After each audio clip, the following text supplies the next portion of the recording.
Haven't felt any motivation to speak about music for a long time, until this album came out. And yeah, in a very lacklustre year for music, Billy Woods and Kenny Segal have very comfortably released my album of the year so far, and I don't see that changing.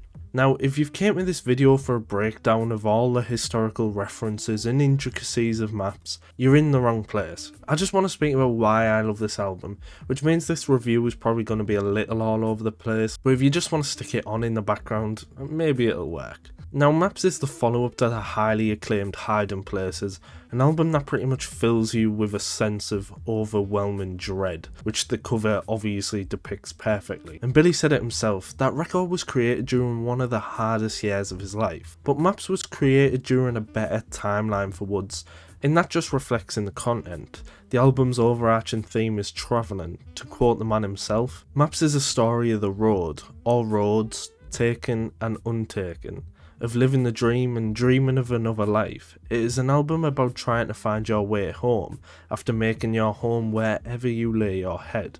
The album is still menacing and eerie. It still has that Hiding Places touch. That's where Woods feels at home, but here light, promise and hope occasionally peek through the gaps. And he has been getting more personal over the last few years, and the writing about his relationships with his family has never been more potent, especially when talking about his son. I'm in the park with the baby on the swings. When it hits me crazy, anything at all could happen to him. I kiss her on the lips, I watch him grow, wondering how long I got to live.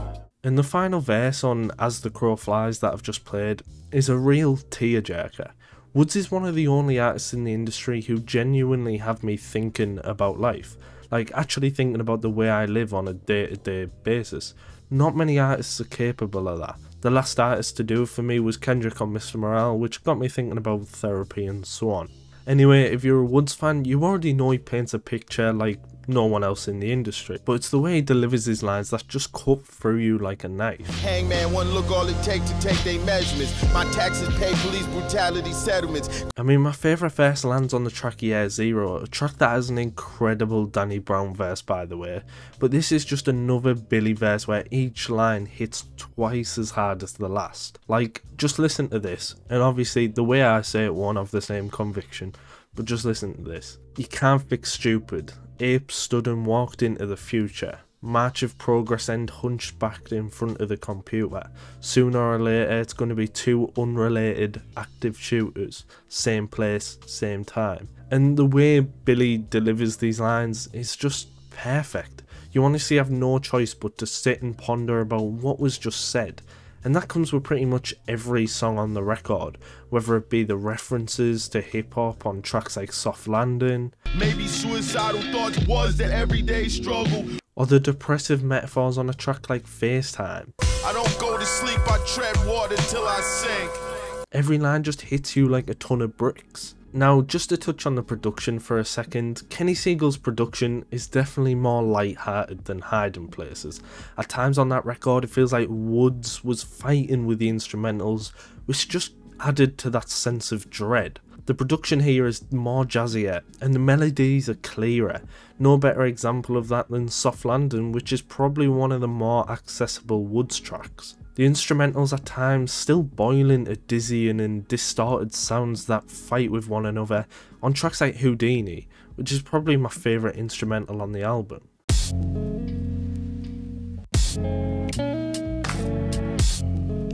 And just a word on the features, Aesop Rock, Quelle Chris, Elucid, Shrapnel, Samuel T. Herron, Benjamin Booker and Danny Brown all deliver on an astronomical level. All their contributions fit the soundscape of the record so much. Working out, about to get that money like girls.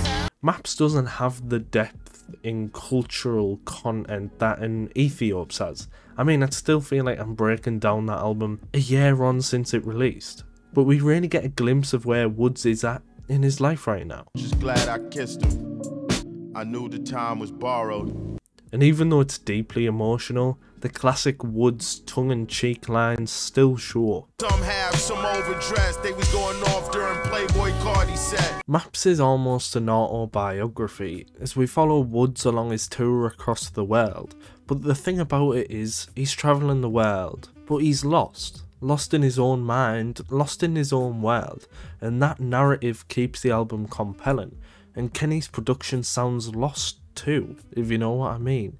There's an eerie feel to it that matches the content. Now, I'm not going to go crazy and say I think this is better than Hiding Places, Ethiops, History Will Absolve Me, or even Dower Candy, but I can say that it is possible to overtake them with time.